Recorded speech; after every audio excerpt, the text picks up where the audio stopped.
Welcome to শিক্ষাঙ্গন Bangla. আজকে আমরা class 10-এর ভৌতবিজ্ঞান ও পরিবেশ বইয়ের প্রথম অধ্যায় পরিবেশের জন্য ভাবনা নিয়ে আলোচনা করব। এই আলোচনা শুরুর আগেই বলে দিই যে এই অধ্যায়ে টোটাল দুটি ইউনিট আছে। প্রথমটি হচ্ছে ভৌতবিজ্ঞান ও পরিবেশ এবং অপরটি হলো শক্তির উৎসের যথাযথ ব্যবহার। আজকে আমরা ভৌতবিজ্ঞান ও পরিবেশ প্রথম অধ্যায়টি নিয়ে আলোচনা করব। তো প্রথমেই আমরা জেনে নিই পরিবেশ কাকে বলে। যে কোনো প্রাণী বা উদ্ভিদ তার জীবনচক্রে যে কোনো সময়ে যেসব সজীব ও জড় উপাদানগুলির দ্বারা প্রভাবিত হয় তাদের সমষ্টিকে পরিবেশ বলে। পরিবেশের সজীব উপাদানগুলি হল গাছপালা, কীটপতঙ্গ, পশু পাখি, মানুষ প্রভৃতি। আর জড় উপাদানগুলি হল জল, বায়ু, মাটি, আলো প্রভৃতি। এদের কোনো একটি ক্ষতিগ্রস্ত হলে পরিবেশের ভারসাম্য বিঘ্নিত হয়। মাটি, জল, বায়ু প্রতিনিয়ত দূষিত হচ্ছে। যে পরিবেশ ছাড়া জীব বাঁচতে পারে না সেই পরিবেশই আজ বিপন্ন। এর হাত থেকে রক্ষা পাওয়ার একমাত্র পথ হচ্ছে পরিবেশকে তার স্বাভাবিক অবস্থায় ফিরিয়ে আনা। মানে আমাদের জীবজগৎকে বাঁচাতে হলে আমাদের পরিবেশকে তার স্বাভাবিক অবস্থায় ফিরিয়ে আনতে হবে। তো এবার আমরা দেখে নিই বায়ুমণ্ডলের গঠন। তো বায়ুমণ্ডলের গঠনে প্রথমে আমরা জেনে নিই বায়ুমণ্ডল কাকে বলে। ভূপৃষ্ঠ থেকে প্রায় ১৬০০ কিলোমিটার উচ্চতা পর্যন্ত বলয়াকারে বিস্তৃত যে অদৃশ্য গ্যাসীয় আবরণ পৃথিবীকে ঘিরে রেখেছে তাকে বায়ুমণ্ডল বলে। এখানে অদৃশ্য মানে তার মানে কি বোঝাচ্ছে, যে আমরা এটা চোখে দেখতে পারি না, অদৃশ্য। বায়ুমণ্ডলের মূল উপাদান হলো nitrogen, oxygen, carbon dioxide, argon, ozone, hydrogen, জলীয় বাষ্প ও ধূলিকণা। এই সমস্ত দিয়ে বায়ুমণ্ডলটি গঠিত। বায়ুমণ্ডলে গ্যাসীয় পদার্থের মোট ভর প্রায় 5.5 ইন্টু 10⁻15 টন প্রায়। বায়ুমণ্ডল কি কি কাজে লাগে সেটা একবার দেখে নিই আমরা। বায়ুমণ্ডল পৃথিবীর উষ্ণতা নিয়ন্ত্রণ করে এবং মহাশূন্য বা সূর্য থেকে আগত ক্ষতিকারক অতিবেগুনি রশ্মির বিকিরণ থেকে জীবজগৎকে রক্ষা করে। এটা হলো বায়ুমণ্ডলের কাজ। তাহলে বায়ুমণ্ডল যদি আমাদের না থাকে তাহলে আমাদের যে সমস্ত ক্ষতিকর রশ্মিগুলো আমাদের মহাকাশ বা সূর্য থেকে আসে সেটা আমাদের জীবজগতে অনেক ক্ষতি করে দিবে যদি বায়ুমণ্ডল না থাকে। এবার এই বায়ুমণ্ডলকে উচ্চতা এবং উষ্ণতার ভিত্তিতে টোটাল 5টি স্তরে ভাগ করা হয়েছে। কি কি স্তরগুলি? ক্ষুদ্রমণ্ডল বা ট্রপোস্ফিয়ার, শান্তমণ্ডল বা স্ট্র্যাটোস্ফিয়ার, মেসোস্ফিয়ার, থার্মোস্ফিয়ার, এক্সোস্ফিয়ার। আবার এই বায়ুমণ্ডলকে রাসায়নিক গঠন অনুসারে দুটি ভাগে ভাগ করা হয়েছে বা ভাগ করা যায়। প্রথমটি হলো হোমোস্ফিয়ার বা সমমণ্ডল, অপরটি হলো হেটারোস্ফিয়ার বা বিষমমণ্ডল। তো উপরিক্ত বিন্যাসের প্রথম 3টি স্তর অর্থাৎ ক্ষুদ্রমণ্ডল, শান্তমণ্ডল আর মেসোস্ফিয়ার, এই 3টি স্তর হোমোস্ফিয়ার বা সমমণ্ডলের অন্তর্গত। আর পরবর্তী 3টি স্তর অর্থাৎ থার্মোস্ফিয়ার, এক্সোস্ফিয়ার আর মেসোস্ফিয়ার, এই 3টি হেটারোস্ফিয়ার বা বিষমমণ্ডলের অন্তর্গত। উচ্চতা বৃদ্ধিতে বিভিন্ন স্তরের ক্ষেত্রে উষ্ণতার পরিবর্তন বিভিন্ন রকম হলেও প্রতিটি স্তরের ক্ষেত্রে চাপ ক্রমশ কমতে থাকে। উচ্চতার পরিবর্তনটা হয়তো একই নয়, কিন্তু চাপ কোনোটাতে কমে, কোনোটাতে উচ্চতা বৃদ্ধিতে কোন স্তরের জন্য উষ্ণতা কিভাবে পরিবর্তন হবে সেটা হয়তো একই না হলেও বাট চাপটা ক্রমশ কমতেই থাকে প্রত্যেকটা স্তরের জন্যই। তো এবার আমরা জেনে নিই যেই ভাগগুলার স্তরগুলো বললাম সেই স্তরগুলো সম্বন্ধে। তো প্রথমটা হচ্ছে ট্রপোস্ফিয়ার। এটি ভূপৃষ্ঠ থেকে 12 কিলোমিটার উচ্চতা পর্যন্ত বিস্তৃত। সমগ্র বায়ুমণ্ডলের আয়তনের প্রায় 75% ভর এই অঞ্চলে থাকে। তার মানে এই অঞ্চলটা সবচেয়ে বড়, যেহেতু 75% ভরই এই অঞ্চলে আছে। এই অঞ্চলের বায়ু সর্বদা গতিশীল, উচ্চতার পরিবর্তনে উষ্ণতার পরিবর্তন ঘটে এবং প্রতিনিয়ত জলবায়ুর পরিবর্তন ঘটে। এখানে বায়ুতে ধূলিকণা, জলীয় বাষ্প, মেঘ ইত্যাদি থাকে ও ঝড়, বৃষ্টি, বজ্রপাত ইত্যাদি প্রাকৃতিক ঘটনাগুলি এখানে ঘটে। তাই একে ক্রুদ্ধ মণ্ডলও বলা হয়। এই অঞ্চল ভূপৃষ্ঠের উষ্ণতা ও জলচক্রকে নিয়ন্ত্রণ করে। জীবন ধারণের জন্য প্রয়োজনীয় উপাদান অক্সিজেন, কার্বন ডাইঅক্সাইড, নাইট্রোজেন, জলীয় বাষ্প প্রভৃতি এই স্তরেই থাকে।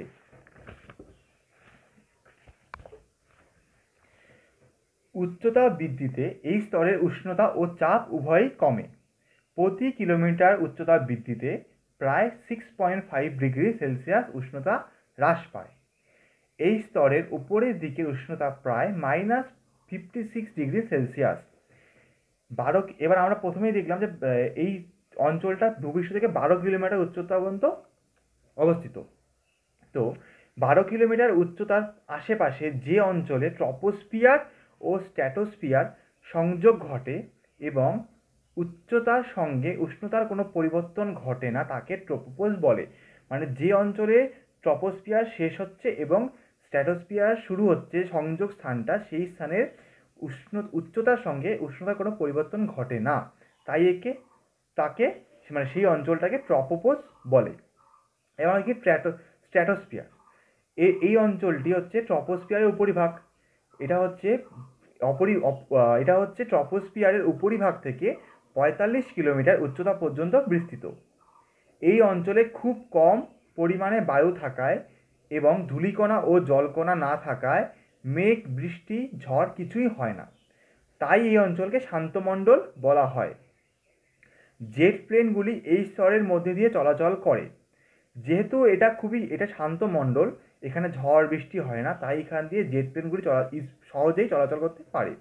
উচ্চতা বৃদ্ধিতে এই স্তরের উষ্ণতা বাড়ে কিন্তু চাপ কমে। উষ্ণতা বাড়ে কিন্তু চাপটা কমে যায়। এখানে অক্সিজেন প্রায় না থাকায় শ্বাস প্রশ্বাস নেওয়া যায় না। এই অঞ্চলে ওজোন গ্যাসের একটি স্তর আছে, যেটি ভূপৃষ্ঠের সাপেক্ষে 16 কিলোমিটার ওপর থেকে শুরু করে 30 কিলোমিটার পর্যন্ত বিস্তৃত। ভূপৃষ্ঠের সাপেক্ষে 16 থেকে শুরু হয়ে 30 কিলোমিটার পর্যন্ত উচ্চতায় বিস্তৃত, তাই স্ট্র্যাটোস্ফিয়ারকে ওজোনোস্ফিয়ারও বলা হয়। যেহেতু এখানে ওজোন গ্যাসের একটা স্তর আছে, তাই একে ওজোনোস্ফিয়ারও বলা হয়। বায়ুমণ্ডলে উপস্থিত মোট ওজোন গ্যাসের শতকরা 90 ভাগই স্ট্র্যাটোস্ফিয়ারে থাকে। স্ট্র্যাটোস্ফিয়ার ও মেসোস্ফিয়ারের সংযোগস্থলে যে অঞ্চলে উষ্ণতার কোনো পরিবর্তন ঘটে না তাকে স্ট্র্যাটোপোজ বলে। যেমন আমরা প্রথমে এটাতে কি দেখলাম, ট্রপোপোজ এবং স্ট্র্যাটোস্ফিয়ারের মধ্যে যে অঞ্চলটা যেটা উষ্ণতার পরিবর্তন হয় না সেটাকে বলে ট্রপোপোজ। আর স্ট্র্যাটোস্ফিয়ার এবং মেসোস্ফিয়ারের সংযোগস্থলে যে অঞ্চলে উষ্ণতার পরিবর্তন হয় না তাকে বলে স্ট্র্যাটোপোজ। এবার হচ্ছে মেসোস্ফিয়ার। এটি হচ্ছে ভূপৃষ্ঠের সাপেক্ষে 45 থেকে 85 কিলোমিটার পর্যন্ত বিস্তৃত, উচ্চতা পর্যন্ত বিস্তৃত। এই স্তরে সামান্য পরিমাণে নাইট্রোজেন, অক্সিজেন, O2+ এবং NO+ থাকে। এটি বায়ুমণ্ডলের শীতলতম অঞ্চল। এই স্তরের উচ্চতা বৃদ্ধিতে উষ্ণতা ও চাপ উভয়ই কমে যায়। মেসোস্ফিয়ারের শেষ সীমায় যে অঞ্চলে উচ্চতা বৃদ্ধিতে উষ্ণতা স্থির থাকে তাকে মেসোপোজ বলে। এই অঞ্চলে উষ্ণতা কত হয়? সর্বোচ্চ -92 ডিগ্রি সেলসিয়াস। এবার হচ্ছে থার্মোস্ফিয়ার। এটি ভূপৃষ্ঠের সাপেক্ষে 85 কিলোমিটার থেকে 500 কিলোমিটার পর্যন্ত বিস্তৃত। কসমিক রশ্মি ও অন্যান্য রশ্মির প্রভাবে এই অঞ্চলের উচ্চতা বৃদ্ধির সঙ্গে বেড়ে 1200 ডিগ্রি পর্যন্ত পৌঁছে যায়। এখানে বাতাস প্রায় নেই, তাই আকাশ কালো দেখায়। থার্মোস্ফিয়ারের একটি অংশে গ্যাসের অণুগুলি আয়নিত অবস্থায় থাকে। এই অংশকে আয়নোস্ফিয়ার বলে। এই অঞ্চলে রেডিও তরঙ্গ প্রতিফলিত হয়ে ভূপৃষ্ঠে ফিরে আসে। এই স্তরেই মেরুজ্যোতি দেখা যায়। এবার হচ্ছে এক্সোস্ফিয়ার। এটি ভূপৃষ্ঠ থেকে 500 কিলোমিটার অপেক্ষা বেশি উচ্চতার অঞ্চল। এটি প্রায় 1000 কিলোমিটার উচ্চতা পর্যন্ত বিস্তৃত এবং উষ্ণতা 1200 ডিগ্রি অপেক্ষা বেশি হয়। এই অঞ্চলে হাইড্রোজেন ও হিলিয়াম গ্যাস থাকে। এই অঞ্চলে কৃত্রিম উপগ্রহ ও মহাকাশ স্টেশন অবস্থান করে। তো এবার নিচে একটি টেবিল দেওয়া আছে যেখানে বায়ুমণ্ডলের প্রধান অঞ্চলগুলি সম্বন্ধে, অঞ্চলের নাম, ভূপৃষ্ঠ থেকে উষ্ণতার পরিসর, গ্যাসীয় উপাদান, এই সমস্ত লেখা আছে। তো এখানে আমরা প্রথমে দেখে নিই ট্রপোস্ফিয়ারের প্রথম অঞ্চলটা কি? ট্রপোস্ফিয়ার। উচ্চতা কত ভূপৃষ্ঠ থেকে? 0 থেকে 12 কিলোমিটার। উষ্ণতা কত? সর্বোচ্চ হচ্ছে 15 ডিগ্রি থেকে -60 ডিগ্রি পর্যন্ত।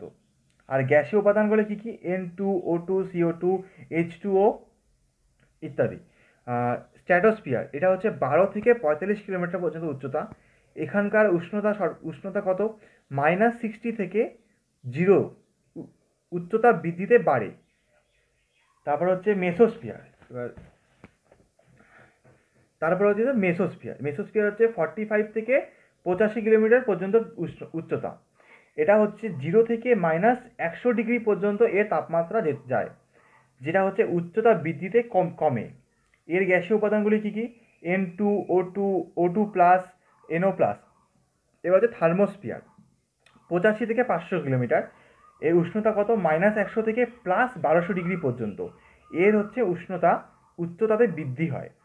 এর উপাদানগুলি কী কী গ্যাসীয়? O2+, O+, NO+।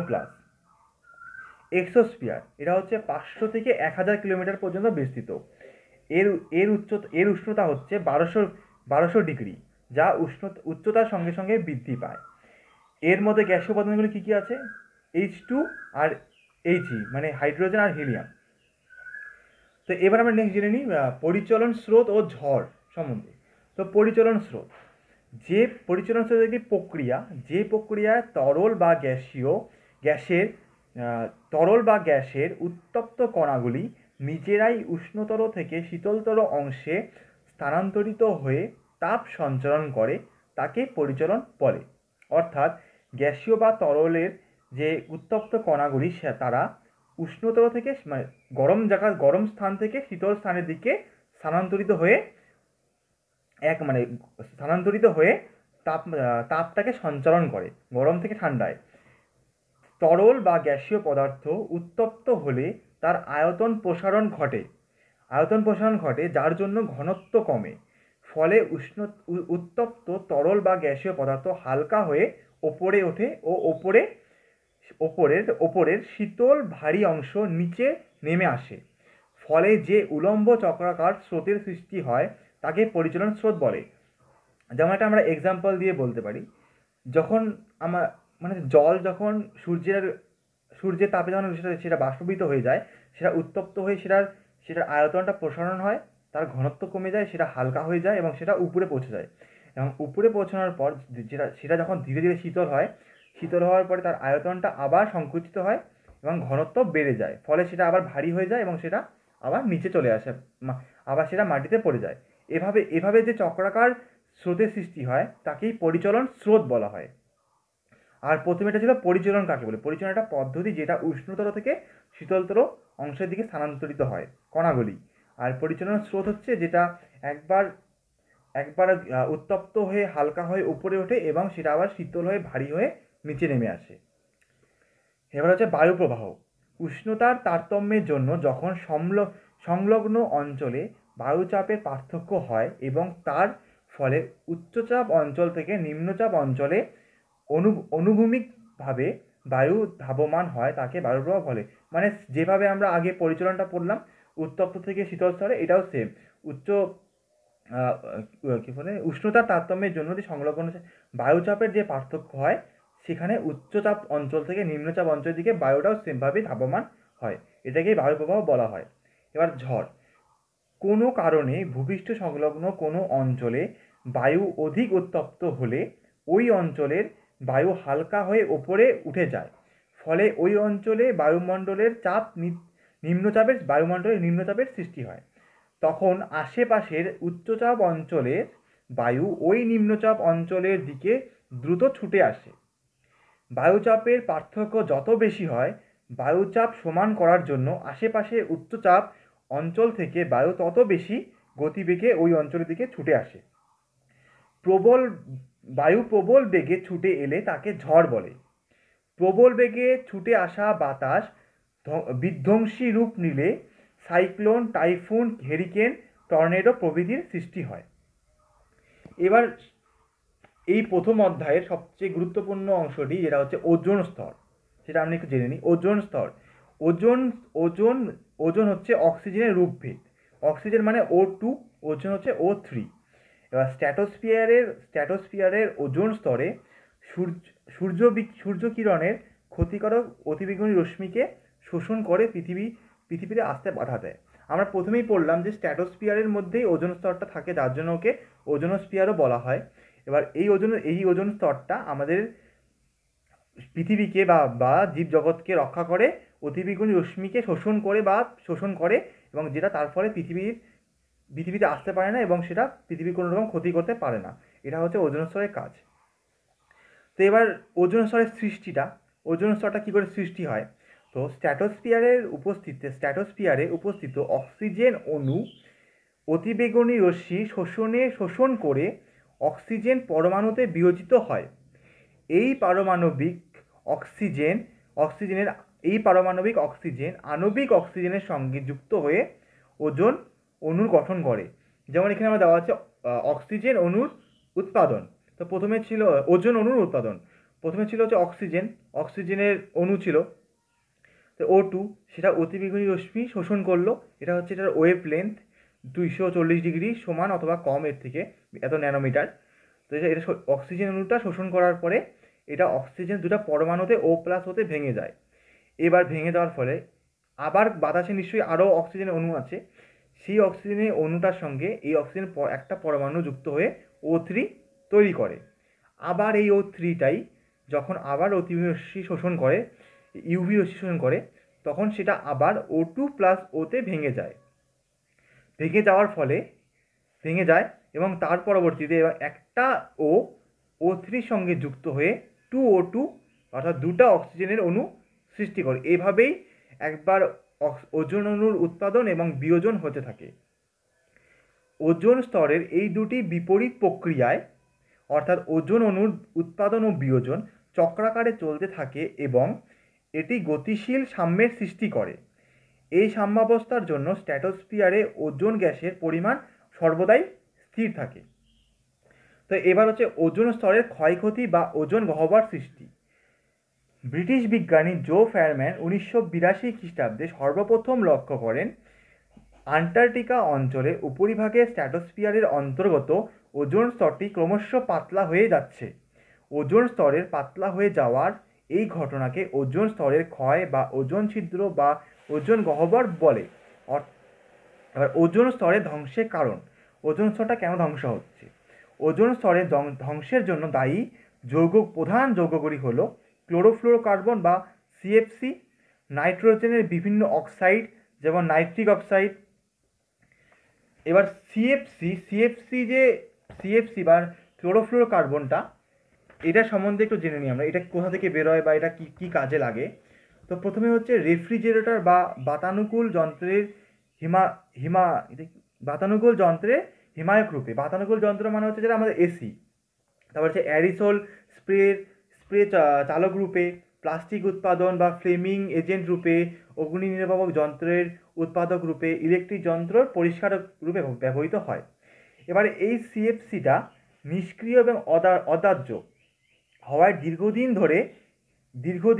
দীর্ঘ সময় ব্যবধানেও স্ট্র্যাটোস্ফিয়ারে পৌঁছায় এবং ওজোন স্তরের ধ্বংস করে। বা এবার অতিবেগুনি রশ্মির আঘাতে CFC বিভাজিত হয়ে যে সক্রিয় Cl পরমাণু উৎপন্ন করে তা ওজোনকে অক্সিজেনে পরিণত করে দেয়। অর্থাৎ CFC যে গ্যাসটা বা ক্লোরোফ্লোরোকার্বন, সেটা অতিবেগুনি রশ্মির প্রভাবে বিয়োজিত হয়ে Cl পরমাণু উৎপন্ন করে এবং এই Cl পরমাণুটাই আবার ওজোনকে অক্সিজেনে পরিণত করে দেয়। যেমন এখানে দেওয়া আছে Cl+O3, মানে Clটা ক্লোরিনটা ওজনের সঙ্গে বিক্রিয়া করে ClO+O2 অর্থাৎ অক্সিজেনটাকে আলাদা করে দিল আর ওজনটাকে ভাঙে অক্সিজেন আর ClO বানায় দিল। তো এইভাবে করে এই প্রক্রিয়াটা চলতে থাকে, অবিরাম চলতে থাকে। এবার একটা Cl পরমাণু লক্ষাধিক ওজোন অণুর বিয়োজন ঘটাতে সক্ষম। অর্থাৎ একটা Cl পরমাণু লক্ষাধিক ওজনকে অক্সিজেনে পরিণত করে দিতে পারে। গবেষণায় জানা গেছে নাইট্রোজেনের অক্সাইড যেমন NO, NO2, N2O ওজোন স্তরে ব্যাপকভাবে ক্ষতি করে। তো এইভাবে প্রতিনিয়ত CFC এবং নানান যে নাইট্রোজেন অক্সাইড সমূহটা এরা বাতাসে যাচ্ছে এরা নিজেরা প্রথমে বিয়োজিত হচ্ছে, তারপর এরা নিজেরা বিয়োজিত হওয়ার পরে এরা ওজনের সঙ্গে বিক্রিয়া করে ওজনকে আবার তারা বিয়োজিত করে দিচ্ছে। এভাবে করে বাতাসে আমাদের ওজোন স্তরটা আস্তে আস্তে করে ক্ষতি হচ্ছে এবং ওজোন স্তরে ছিদ্র বা ওজোন গহ্বর সৃষ্টি হচ্ছে। তো এই যে এবার এখানে নাইট্রোজেন সমূহে একটি বিক্রিয়া দেওয়া আছে কিভাবে এটা ওজনকে ভেঙে অক্সিজেনে রূপান্তরিত করে দেয়, NO এবং অক্সিজেনে রূপান্তরিত করে দেয়। এবার হচ্ছে এইটাকে রোধ করার জন্য মন্ট্রিল প্রকল্প নামে একটি প্রকল্প আনা হয়েছিল 1987 সালে। এটা হচ্ছে বহুদেশীয় চুক্তি, এবার এই চুক্তির মধ্যে কী কী লেখা আছে বা এই চুক্তিটা কী জন্য আনা হয়েছিল আর কী জন্য আনা হয়েছে সেটা আমরা জানি। সেটা হচ্ছে ওজোন স্তরে যাতে ক্ষয়ক্ষতি রোধ করা হয় এটার জন্য। বাট এই চুক্তির মধ্যে কী কী লেখা ছিল সেটাকে দেখে নিই। 1985 মধ্যে CFC এর ব্যবহার 50% কমাতে হবে। 1995 এর মধ্যে CFC এর ব্যবহার 50% কমানো হবে। 2000 সাল নাগাদ CFC এর ব্যবহার সম্পূর্ণ বন্ধ করতে হবে। ক্লোরিন জাতীয় গ্যাসের উৎপাদন ধাপে ধাপে কমানো ও 2000 সাল নাগাদ সম্পূর্ণ বন্ধ করতে হবে। এটা ছিল এই মন্ট্রিল প্রকল্পের চুক্তি, বা এখানে লেখা ছিল, এই চুক্তিও লেখা ছিল এই সমস্ত কিছু। তো এবার ওজোন স্তরের ক্ষতি হলে তার প্রভাবগুলো কী কী? একটা হচ্ছে মানুষের ওপর তাহলে কী কী প্রভাব? সেটা হচ্ছে চামড়ার ক্যান্সার, তারপরে মেলানোমা হতে পারে, চামড়ার ক্যান্সার হতে পারে, চোখে ছানি পড়তে পারে, চামড়া পুড়ে রং তামাটে হয়ে যেতে পারে, তারপরে প্রজনন ক্ষমতা এবং রোগ প্রতিরোধ ক্ষমতা কমে যেতে পারে। আর উদ্ভিদের ওপর প্রভাব, সালোকসংশ্লেষ প্রক্রিয়ায় ব্যাহত হবে, ফলে শস্যের উৎপাদন কমে যাবে, পাতা বিবর্ণ হয়ে যাবে, বীজের অঙ্কুরোদ্গম প্রক্রিয়া বিঘ্নিত হবে। বায়ুমণ্ডলের ওপর প্রভাব, সমুদ্রের ফটোপ্ল্যাঙ্কটন সালোকসংশ্লেষ প্রক্রিয়ায় লক্ষণীয়ভাবে কমে যাবে, ফলে যেসব সামুদ্রিক মাছ ও প্রাণী ফাইটোপ্ল্যাঙ্কটন খেয়ে জীবন ধারণ করে তাদের বিনাশ ঘটবে। জলবায়ুর উপর প্রভাব, ইউভি রশ্মি সরাসরি ভূপৃষ্ঠে পড়লে ভূপৃষ্ঠের উষ্ণতা বেড়ে যাবে, জলাশয়ে জল দ্রুত বাষ্পীভূত হয়ে যাবে এবং জলবায়ুর পরিবর্তন ঘটবে। তো আজকের ক্লাসে আমরা শুধু এটুকুই জানবো, আর পরের দিন গ্রিনহাউস এফেক্ট এবং বাকি যে আরেকটা ইউনিট ছিল শক্তির উৎসে যথাযথ ব্যবহার, এটা আমরা পরের দিনের ক্লাসে জানবো। তো আজকে ক্লাস শুধু এটুকুই থাকুক, আর পরবর্তী ক্লাসের নোটিফিকেশানটা আপনাদের নিচে ডেসক্রিপশনে পেয়ে যাবেন। আর যদি তোমাদের ভিডিওটি ভালো লেগে থাকে এবং হেল্পফুল মনে হয় তাহলে লাইক ও শেয়ার করো এবং পরবর্তী ভিডিও নোটিফিকেশান পাওয়ার জন্য চ্যানেলটিকে সাবস্ক্রাইব করো।